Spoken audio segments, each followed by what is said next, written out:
अगर भगवत गीता के श्लोक पढ़े जाए उसे, या रामायण और संस्कृत के कोई भी श्लोक पढ़े जाए, तो उससे 360 डिग्री पूरी ट्विस्ट होती है उसकी जीवा। तो वो कनेक्ट होने के कारण उसका सीधा असर हमारे सबकॉन्शियस माइंड पे होता है। हेलो दोस्तों, जय कन्हैया लाल की, मदना गोपाल की। सब लोगों को जन्माष्टमी की बहुत बहुत बधाई। और आज मैं आ चुका हूँ इस्कॉन टेम्पल, जो कि रावेत पुणे महाराष्ट्र में है। बहुत ही सुंदर ये इस्कॉन टेम्पल है। तो आज दर्शन करने के लिए आया हूँ मैं जन्माष्टमी के अवसर पे। देख रहे हैं यहाँ पर बहुत सारी भीड़ लगी हुई है यहाँ पे भक्तों की। और अभी तो ये शुरुआत हुआ है, अभी जैसे जैसे शाम होती जाएगी, जैसे जैसे रात होती जाएगी, वैसे वैसे यहाँ पर भीड़ बढ़ती जाएगी। क्योंकि जो कृष्ण भगवान की जो जन्मोत्सव मनाया जाता है वो आधी रात को मनाया जाता है। एक उनका जो जन्म हुआ था वो आधी रात में हुआ था मथुरा में। और इसके पीछे बहुत बड़ी कहानी है कि उनका जेल में जन्म हुआ आधी रात को, और वहां से वासुदेव जी लेकर के नंद गांव गए थे, नंद जी को दे करके आए। और वहां पर उनकी जो माता थी यशोदा, उन्होंने पाला था। तब से एक बहुत चर्चित एक बात बोली जाती है, पैदा करने वाले से ज्यादा बड़ा पालने वाला होता है।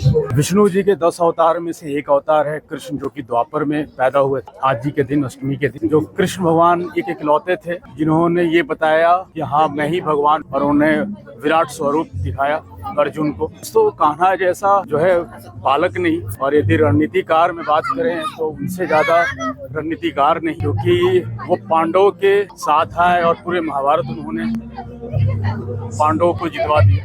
कहा जाता है कि आप कृष्ण की जो भक्ति करते हैं पूर्ण भक्ति होती है। कृष्ण संपूर्ण व्यक्तित्व के मालिक थे। देवकी और वासुदेव के वो 8वें पुत्र थे। और जब वो तो ब्रज की जन्माष्टमी और ब्रज की होली बहुत मशहूर है। आपको जब भी समय मिले एक बार मथुरा जाएं, ब्रज जो गोकुल है वहाँ पर एक बार जन्मोत्सव, जो कृष्ण जन्मोत्सव है, जन्माष्टमी, वो सेलिब्रेट करें वहाँ पे। और एक बार होली भी सेलिब्रेट करें, क्योंकि वैसा ना तो होली पूरे विश्व में कहीं नहीं होता। बहुत सुंदर तरीके से वहाँ पर जन्माष्टमी मनाई जाती है और होली भी मनाई जाती है। और आज के दिन पूरे देश भर में सभी मंदिरों में बहुत धूमधाम है। ये सामने मंदिर है जहाँ से सीढ़ियों से हम चढ़ के ऊपर जाएंगे। अभी ये कुछ भीड़ नहीं है, जैसे जैसे रात्रि होता जाएगा वैसे वैसे ये भीड़ बढ़ती जाएगी। बहुत सुंदर नज़ारा है। और इस्कॉन टेम्पल में हरे राम हरे कृष्णा का चैंटिंग बहुत जबरदस्त होता है, मंत्रमुग्ध।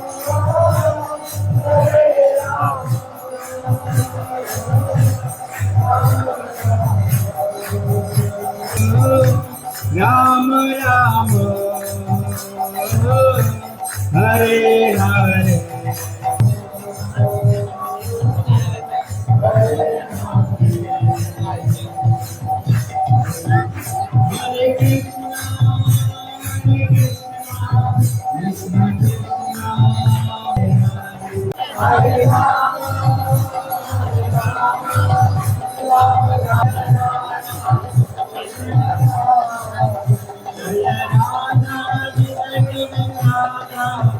बहुत ही मंत्रमुग्ध करने वाला यहाँ पर माहौल होता है। बस समस्या यही है कि आज के दिन आप रुक नहीं सकते, यहाँ आपको चलते रहना होता है। तो आइए दर्शन कीजिए और चलते रहिए, क्योंकि भक्तों का बहुत बड़ी लाइन लगी होती है। तो अभी बहुत अच्छी तरह से दर्शन हो गए, बट आने वाले समय में जैसे जैसे ये टाइम बढ़ता जाएगा, जैसे जैसे रात्रि होती जाएगी, वैसे वैसे यहाँ पर भीड़ बढ़ती जाएगी। और वैसे वैसे यहाँ पर अंदर आना बहुत कठिन होता जाएगा। प्रसाद वितरण हो रहा है यहाँ पे, चरणामृत। और यहाँ का आप ये देखिए माहौल, बहुत जबरदस्त भीड़ है अभी। और अभी कुछ भीड़ नहीं है, जैसे जैसे रात्रि होती जाएगी वैसे वैसे ये भीड़ बढ़ती जाएगी। यहाँ पर पाँव रखने का भी जगह नहीं होगा, इतनी भीड़ हो जाएगी। देखा आपने कितना अंदर का एक मनमोहक दृश्य था। और जो हरे रामा हरे कृष्णा का जो चैंटिंग होता है, आप अपने आप थिरकने लग जाते हैं वहाँ पर। और ये एक इस्कॉन टेम्पल की खासियत है। और हर एक शहर में आपको इस्कॉन टेम्पल मिल जाता है। और जन्माष्टमी की तो बात ही कुछ और है। आप वृंदावन से या मथुरा से? नहीं, मैं हूँ दिल्ली से। ओके। बट अपने आप को तो हम यूपी वाले ही समझते हैं ना, क्योंकि हमारे लिए तो यूपी हरियाणा सब अपना ही है। तो दोस्तों बहुत ही सुंदर यहाँ का माहौल है। आप एक बार जब जन्माष्टमी में मंदिर आते हैं या रामनवमी में जब मंदिर आते हैं, उसका एक माहौल ही कुछ और होता है। सारे लोग यूपी से आए हुए हैं यहाँ पर, ठीक है। तो यस, यूपी में तो खैर क्या कहना, दिल्ली में क्या कहना, जन्माष्टमी का बहुत ही सुंदर वहाँ पर नज़ारा होता है। आज के दिन आप जहाँ पर भी हैं, आप मंदिर जरूर जाएं, कृष्ण के दर्शन जरूर करें। अभी हम जा रहे हैं कृष्ण भगवान को झूला खिलाने, क्योंकि बहुत ही सुंदर यहाँ पर झूला लगी हुई है। तो कृष्ण का बचपन ऐसा कि हर एक माँ अपने बच्चे को कान्हा बोलती है, लल्ला बोलती है। किशोरावस्था में थे तो उनसे जैसा किसी ने प्रेम नहीं किया, और जब वो जवानी जिए तो उनसे जैसा किसी ने लड़ाई नहीं लड़ी और लड़वाई, है ना। कह सकते हैं कि महाभारत जो है केवल उनके कारण वो जो पांडव जीते थे, और जब वो राज किए तो द्वारकाधीश कहलाए, और 5000 सालों तक उन्होंने मथुरा से जाकर के द्वारका में उन्होंने राज किया। आज के दिन मंदिर में जाकर ये कान्हा का झूला जरूर झूलाएं, बहुत आनंद मिलता है इससे। तो चलिए अब प्रसाद लेते हैं। हरे कृष्णा हरे कृष्णा हरे कृष्णा। हरे कृष्णा बोले। बहुत अच्छा दर्शन हो गया, प्रसाद भी मिल गया। कुछ यहाँ पर स्टॉल्स भी लगे हुए हैं तो के लिए आप यहाँ पर जन्माष्टमी के लिए आप बहुत सुंदर सुंदर झूला आप ये भी परचेज कर सकते हैं। दोस्तों अभी मैं इस्कॉन टेम्पल पे हूँ और यहाँ पर हमारी मुलाकात हुई है श्याम मेघदास जी से, और ये बहुत अच्छी चीजें हमें बता रहे हैं। तो चलिए हम उनके द्वारा सुनते हैं। हरे कृष्णा। मेरा नाम श्याम मेघदास जी है। तो आज सबसे पहले श्री कृष्ण जन्माष्टमी महामहोत्सव के उपलक्ष्य पर आपको सभी को मैं जन्माष्टमी के हार्दिक शुभकामनाएं एवं बधाई देना चाहूंगा। जैसे कि हम देख सकते हैं भगवान श्री कृष्ण का आज अवतरण है। यहाँ पर हमारा दिव्य ग्रंथ स्टॉल यहाँ पर लगा हुआ है, तो सभी भक्तगण और सभी भगवान के जो भक्त है यहाँ पर आकर जो बहुमूल्य समय है उसको निकाल कर भगवान कौन है और उनका दर्शन लेने के लिए आते हैं। आज भी भारतवर्ष में अगर हम देख सकते हैं लोगों में भक्ति की भावना, जो भगवान के प्रति गाढ़ आसक्ति है, प्रेम है और धर्म के प्रति जागृति जो दिख रही है, वह निश्चित ही हमें विश्व भर में भारत को एक विश्व गुरु प्रस्थान करने के लिए महत्वपूर्ण भूमिका निभाएगा, उसमें कोई संदेह नहीं है। तो इस सभी चीजों का ध्यान रखते हुए हम भगवत गीता में से कुछ कहना चाहेंगे। जैसे कि भगवत गीता यह जो है, इससे हमें यह शिक्षा मिलती है कि हम भी अपने जीवन भर में कहीं ना कहीं द्विधा मनस्थिति में रहते हैं। द्विधा मनस्थिति ऐसी एक चीज होती है जिस समय हम अपना कोई भी निर्णय है वो सकारात्मक या नकारात्मक पद्धति से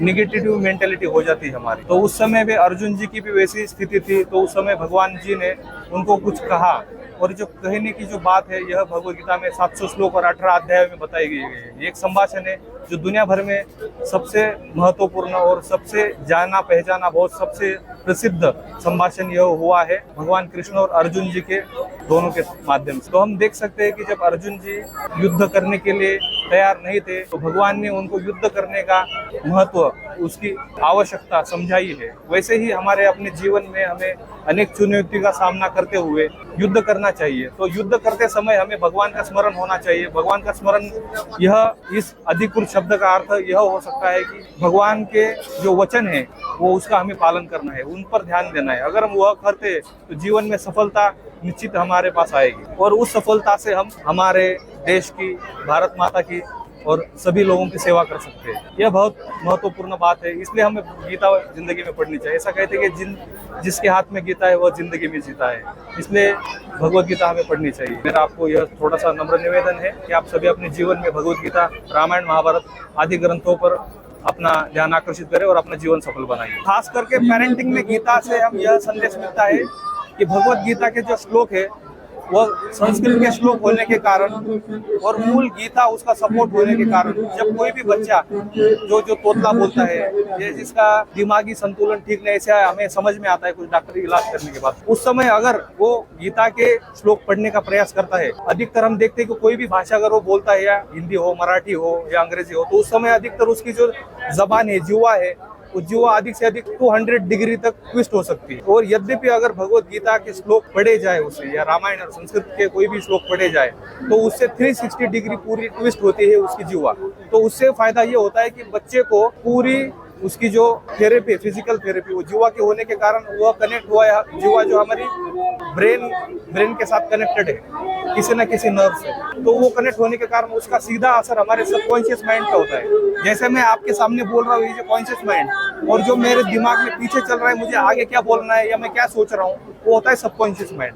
तो इन सभी का प्रभाव बच्चे के आने वाले प्रगति पर और उसकी अभ्यास पर, अध्ययन पर बहुत होता है। तो यह बहुत महत्वपूर्ण जानकारी है कि हमें बच्चों को भगवत गीता पढ़ाने का प्रयास करना चाहिए, और वो करते समय जो पालक है, जब हम देखते हैं कि बहुत बार ऐसा देखा गया है कि जो बच्चे हैं वो सफल न होने का कारण क्या है, तो उसका कारण एकमात्र माता पिता होते हैं। डॉक्टर एपीजे अब्दुल कलाम बोलते हैं कि इस पूरे देश में 3 लोगों की जिम्मेदारी बहुत ज्यादा है। एक तो है माता पिता और दूसरे शिक्षक। तो अगर उनका स्वयं का अगर वह परीक्षण, अध्ययन, आचरण अगर शुद्ध रखते हैं तो बच्चे अपने आप वो सीखते हैं। बच्चों को सिखाकर बच्चे कुछ नहीं सीखते, माता पिता के आचरण देखकर बच्चे बहुत कुछ सीखते हैं। यह बहुत महत्वपूर्ण बात है। और उसके साथ में यह देखा जा सकता है कि जिन बच्चों को हमने कम सुविधाएं दी है, यूएस में एक स्टडीज हुआ है, रिसर्च हुआ है, उस रिसर्च में बताया गया है कि ऐसी रिसर्च में एक लिस्ट निकाली गई है। उस लिस्ट में बताया गया है कि दुनिया के जितने भी हर एक क्षेत्र में, चाहे वो फाइनेंस हो, आध्यात्मिकता से जुड़े हो, या योगा से हो, या कोई भी स्पोर्ट से जुड़े हो, हर क्षेत्र में जितने भी प्रगति प्राप्त की है सभी लोग, उनको जीवन में बहुत कम सुविधाएं मिली है। और जिस व्यक्ति को बचपन से बहुत कम सुविधाएं मिलती है वो आगे जीवन में जाकर किसी को दुविधा प्राप्त नहीं करता, तो उसके जीवन में अधिक से अधिक प्रगति होती है। इसका एनालिसिस, प्रैक्टिकल एनालिसिस हम कुछ देखते हैं। जब किसी व्यक्ति को बहुत ज्यादा चीजें, या किसी बच्चे को बहुत ज्यादा चीजें, सुविधाएं, फैसिलिटीज मिल जाती है, तो उस समय ऐसा होता है कि उसके ऊपर कंफर्ट जोन में आ जाता है, उसको डिपेंडेंसी बहुत ज्यादा उसकी बनती है। और डिपेंडेंसी की ज्यादा आ गई तो उसमें इनसिक्योरिटीज होती है। वह इनसिक्योरिटीज अगर लाइफ में आ जाए तो उससे फेलर के चांसेस बहुत होता है। और परिणाम स्वरूप हम देख सकते हैं बहुत सारे बच्चे साउथ से या नॉर्थ से, महाराष्ट्र से बाहर के देश में जाते हैं, वो जाकर अच्छा अपना करियर बनाते हैं, लेकिन वो फेलोर का भी सामना अधिक करना पड़ता है। जैसे कि पाश्चिमात्य देश में देख सकते हैं हम, फेलियर का सामना अधिक करने पड़ने से उसमें डिप्रेशन में जाती है। और भगवत गीता हमें सिखाती है कि फेलियर अगर लाइफ में आए तो उससे कैसे बचा जाए। वो बचने का जो जरिया है उसका माध्यम है श्रीमद् भगवत गीता। भगवत गीता में भगवान बताते हैं कि एक श्लोक में बताते, मात्रा स्पर्शस्तु कौन्तेय शीतोष्ण सुख दुःखतः आगमा पायिनो नित्य तंत्र तिक्षसो भारता। यह जो दुविधा है, ये जो संकट है, ऐसे वर्षा ऋतु जैसे आती है, ग्रीष्म ऋतु जैसा आते है, उसके बाद तब तो धूप आती है, वैसे ही जीवन रूपी संघर्ष में ये तो आने ही वाला है। बट उसको झेलते हुए हमें जीवन में कैसे आगे बढ़ना, ये हमें भगवत गीता सिखाती है। इसलिए भगवान कृष्ण बोलते हैं कि युद्ध करेगा तब मेरा स्मरण करो, इससे हमारी प्रगति और सफलता की संभावना अधिकतर बढ़ जाती है। यह मेरा अनुभव है। बहुत बहुत धन्यवाद। हरे कृष्ण। तो दोस्तों, दर्शन के साथ साथ बहुत अच्छी नॉलेज भी यहाँ पर मिली और साथ में हम कुछ बुक्स भी लेकर के जा रहे हैं यहाँ से। तो आप आज के दिन मंदिर जाएं, दर्शन करें और कृष्णा की ब्लेसिंग ले। ये आप लोगों को वीडियो कैसा लगा कमेंट करें, अच्छा लगा हो तो लाइक करें और मेरे चैनल को सब्सक्राइब करें। बहुत जल्द आप लोगों को मिलेंगे हम next video. Thank you so much.